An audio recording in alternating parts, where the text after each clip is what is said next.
जलालपुर पीरवाला में थाना सिटी के इलाके बहादुरपुर के करीब मुबैना पुलिस मुकाबले में अपने ही साथियों की फायरिंग से एक डाकू जख्मी जबकि 3 मुसल्लह साथी फरार होने में कामयाब हो गए।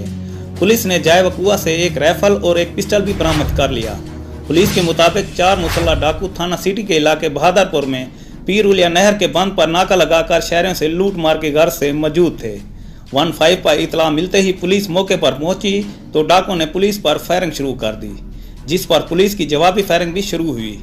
2 तरफा फायरिंग के नतीजे में अपने ही साथियों की फायरिंग से एक डाकू जख्मी हो गया, जबकि 3 मुसल्लह डाकू फरार होने में कामयाब हो गए। जख्मी डाकू की शनाख्त खलील पीरजादा के नाम से हुई, जो कि साथियों समेत बहावलपुर और लोधरा पुलिस को संगीन मुकदमात में मतलूब था। पुलिस ने जख्मी डाकू को हिरासत में लेकर जाय वकुआ से एक राइफल और एक पिस्टल भी बरामद कर ली, जबकि फरार डाकुओं की तलाश जारी है। Imtiyaz Samru, VSP news, Jalalpur Pirwala.